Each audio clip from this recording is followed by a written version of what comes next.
En aquel tiempo dijo Jesús a sus discípulos: en verdad os digo, si algo pidiereis al Padre en mi nombre, os lo dará. Hasta ahora nada habéis pedido en mi nombre. Pedid y recibiréis, para que vuestro gozo sea cumplido.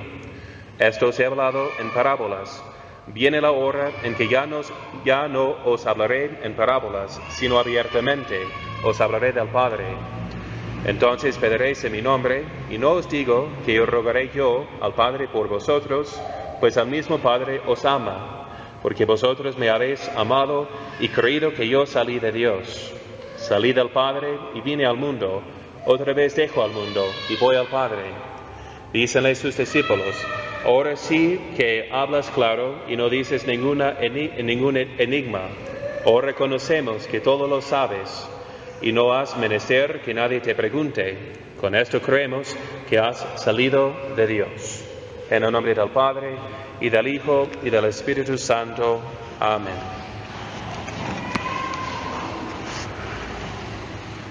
Estamos en el último domingo después de Pascua, antes de la ascensión de Cristo. Entonces estamos escuchando lo que la Iglesia pone como las últimas instrucciones de parte de nuestro Señor, que insiste en la obligación nuestra de pedir para nuestra salvación. Entonces vamos a tener 3 días de preparación para la ascensión del Señor, que son los días rogativos, que tienen su origen en el siglo V, cuando un obispo se dio cuenta de que las calamidades de terremotos y plagas que sufría su ciudad eran debidos a los pecados de su pueblo, e instituyó 3 días de penitencia, rezando las letanías en procesiones públicas, bendiciendo también los campos, pidiendo perdón de Dios por los pecados del pueblo. Y así cesaron las calamidades en su diócesis. Pues sí, son días entonces importantes para prepararnos, ya que escucho más y más de terremotos aquí en nuestro país. Y además, al mismo tiempo que escucho más y más del avance de los pecados que claman al cielo para venganza, como el aborto, la matanza de los niños inocentes en el seno de sus madres, o también de la sodomía, la práctica de la homosexualidad, que también deshace la familia en su raíz y clama al cielo para un gran castigo. Entonces, que tomemos en serio estos días que vienen, a lo menos rezando las letanías de los santos, asistiendo a misa para prepararnos bien y también para aplacar la ira de Dios, para que no caiga sobre nuestro pueblo en castigos. Entonces, eso son días rogativos en que vamos a rogar para lo que necesitamos para la salvación de nuestro pueblo. Y ustedes saben que es de las obligaciones más importantes que tenemos como seres humanos. Ofrecemos sacrificio a Dios para 4 fines. ¿Para qué? Para PARA, para pedir, agradecer, reparar y adorar. Entonces, en primer lugar, tenemos que pedir para lo que necesitamos.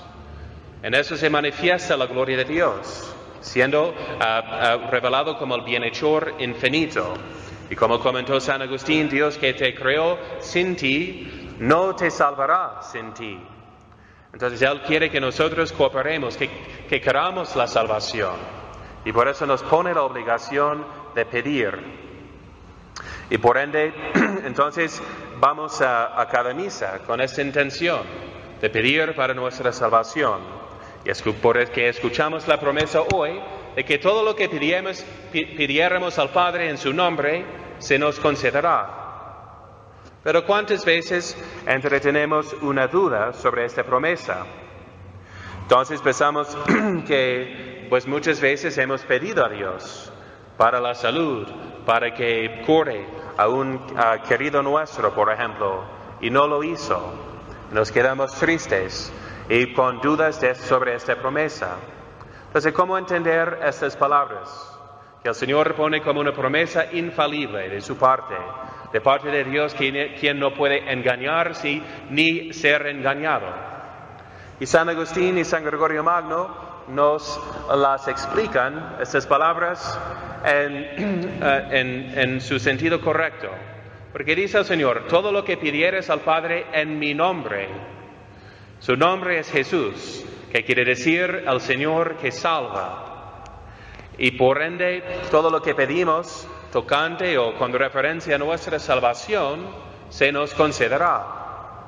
Entonces, Santo Tomás de Aquino explica esta promesa, diciendo que si están presentes 4 condiciones, nuestra oración será escuchada infaliblemente.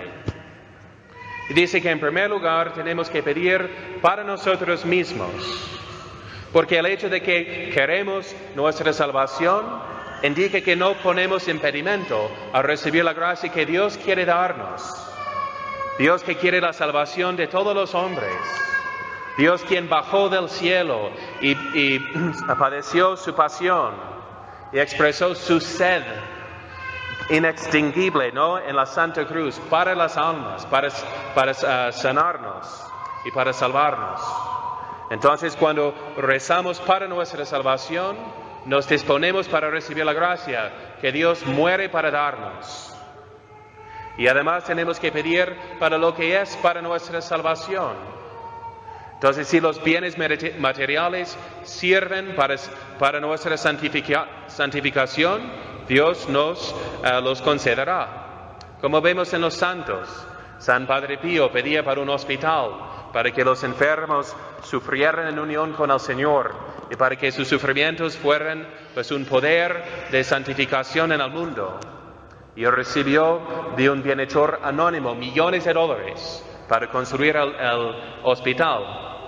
Madre Teresa siempre decía que Dios tiene mucho dinero y siempre conseguía lo que pedía para el bien de las almas. Entonces tenemos que pedir para nosotros, para nuestra santificación, con humildad y con perseverancia. Esas son las 4 condiciones. La humildad, porque el hecho de que Dios ha diseñado, digamos, nuestra salvación así, de que tenemos que pedirla, es precisamente para revelar su gloria. Entonces tenemos que acercarnos a Dios como mendigos, sabiendo que no hemos merecido las gracias que pedimos. Y que lo pedimos entonces por la pura bondad de Dios, por su pura misericordia. Y sin la presunción, que es un pecado en contra del Espíritu Santo. La presunción que piensa que puede seguir pecando, pero luego al pedir de Dios lo que necesito, me lo va a dar. No es así. Tenemos que ser siempre humildes. Y eso tiene que convertirse en una oración habitual, en una actitud que siempre llevamos, sabiendo que dependemos de Dios en cada momento, para vivir, para movernos, para tener nuestro ser, como dice el apóstol. Y por ende San Felipe de Neri pues comenzaba cada día de rodillas diciendo: Señor, pues cuida a tu Felipe, porque si no te voy a traicionar, sabiendo que no podía ser fiel sin la gracia de Dios. Entonces tenemos que pedir con humildad y también con perseverancia, porque como nos dicen las Escrituras, el que perseverare hasta el fin se salvará, pero solo el que perseverare hasta el fin. Entonces tenemos que pedir cada día, sabiendo que Dios, como un buen padre, como un buen médico, sabe exactamente cuándo darnos la gracia en el momento oportuno. Él, según su presciencia, su omnisciencia, ¿verdad?, de todas las cosas, incluso el futuro, sabe cuándo nos corresponde a recibir la gracia.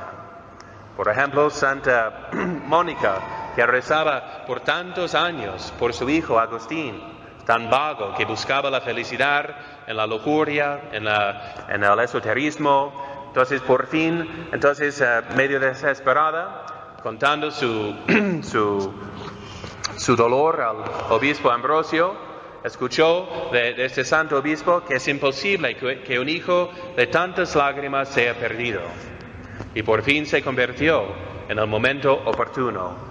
Entonces, que sepan que están ahorrando pues una gracia en el cielo, ¿verdad? Una lluvia de gracia en el cielo cada vez que recemos para nuestra salvación y santificación.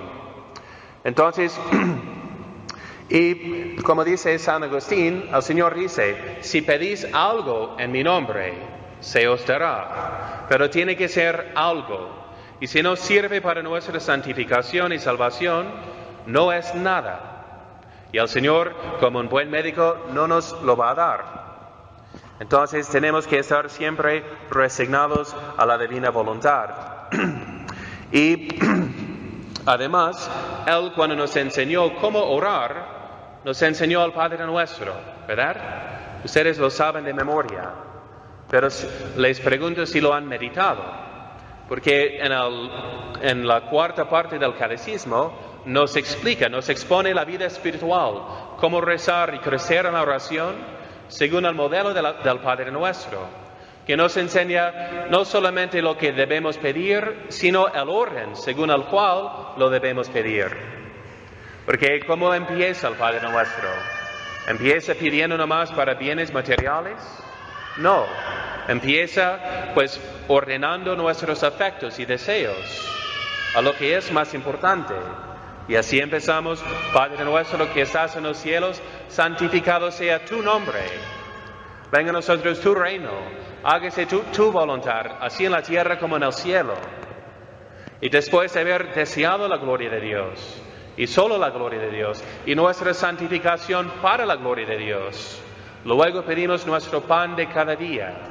Este pan sobresubstancial, como lo traduce San Jerónimo, con ese doble sentido del pan, entonces sobresubstancial, el pan espiritual en la Santísima Eucaristía, que nos nutre y alimenta en la vida espiritual, y también el pan significando todo lo que necesitamos de bienes materiales para poder servir a Dios. Entonces, que meditemos esta oración con frecuencia, y sabiendo que Dios nos va a dar los bienes materiales si realmente sirven para nuestra santificación. Y muchas veces no sirven para tanto. Entonces, y tenemos que rezar entonces primeramente para la santificación nuestra y también por nuestra familia. Ustedes saben que el matrimonio es un sacramento, es un estado sacramental que no se puede vivir bien según fuerzas naturales. Por eso la mitad de los matrimonios terminan en fracaso y divorcio y separación, porque no saben lo que hacen. No saben que viven en un estado sacramental que tiene que ser también nutrido y alimentado en cada momento por la oración. Hubo un padre que iba predicando la cruzada de oración para la familia, proponiendo el Santo Rosario. Y cuando lo llamaron una vez el padre del Santo Rosario, dijo: no, yo soy el padre de la familia. Entonces, si propongo el Rosario para la salvación de la familia, porque decía, la familia que reza unida, permanece unida. Y lo contrario es cierto también. La familia que no reza unida, no permanecerá unida. Porque es una familia sin alma. Aunque conviven y en la misma casa, pues no conviven como familia, con ese espíritu de unidad que viene por tener un enfoque, una meta. El Cristo como Rey de su casa. Entonces, tiene que ser una práctica de cada día. Y además, cuando rezamos, nos conformamos a Cristo. Por eso el Señor dice, hay mucho de meditar en esa frase donde dice: no os digo que yo rogaré por vosotros, porque el Padre os ama, porque vosotros habéis amado y creído en Él. Es decir, que no piensen como protestantes, de que aquí somos nosotros, simplemente seres humanos. Ahí está Cristo intercediendo por nosotros. Por medio de nuestro bautismo, somos, como dice la palabra de Dios, partícipes de la divina naturaleza. Somos miembros del cuerpo místico de Cristo. Por eso es todo el simbolismo del misterio pascual, del cirio, que entra como la luz del mundo, que es Cristo. El mismo Cristo que nos dice: vosotros sois la luz del mundo. Y que en el bautismo bautizamos al niño, que muere a sus pecados y resucita a una vida nueva en Cristo. Recibe la luz divina que ya está encendida en su alma Y luego también la unción con el crisma de la corona de su cabeza, que quiere decir ungido Cristo, porque le hace otro Cristo ya capaz de entrar en el templo, que simboliza el cuerpo místico de Cristo, y ofrecer el mismo sacrificio que Cristo ofrece en la Santa Misa. Entonces, el Señor no puede negar a sí mismo. Y cuando nos identificamos con sus mismas intenciones, este mismo anhelo de salvar a nuestra alma, pidiendo para nuestra santificación, nos concede la gracia infaliblemente. Pero ¿cuántas veces asistimos a misa sin pensar en intenciones? Nomás para cumplir con una obligación y pues esperar hasta que termine la hora, o el sermón muy largo, ¿verdad? Entonces, ¿cuántas veces perdemos la oportunidad de salvar a muchas almas y crecer en la virtud porque no pedimos? ¿Cuántas veces rezamos el rosario nomás diciendo las oraciones en vez de pedir de corazón para lo que necesitamos y para lo que necesita nuestra familia? Entonces perdemos tantas oportunidades. Y el Señor, como nos dice en el Evangelio, dice, todo lo que pidiereis en mi nombre, os lo dará el Padre, para que vuestro gozo sea pleno. Entonces el Señor por fin quiere que recemos y recemos, precisamente para llenarnos con su gozo divino. Como dice, para que mi gozo esté en vosotros, mi gozo divino. Y así eso nos inspira con tanta confianza. Y aunque no es infalible, la oración por los demás se hace más y más probable y eficaz cuando lo hacemos más de una forma más santa y más unidos con Cristo. Tenemos tantos ejemplos. Aquí en nuestro templo tenemos María Auxiliadora y a sus pies San Juan Bosco. San Juan Bosco quería construir un templo, según el pedido de María Santísima, en honor de María Auxiliadora, un título tan antiguo desde el Oriente, de los primeros siglos de la Iglesia. Empezó con unos centavos y en menos de 4 años construyó pues una iglesia tan hermosa y tan grande.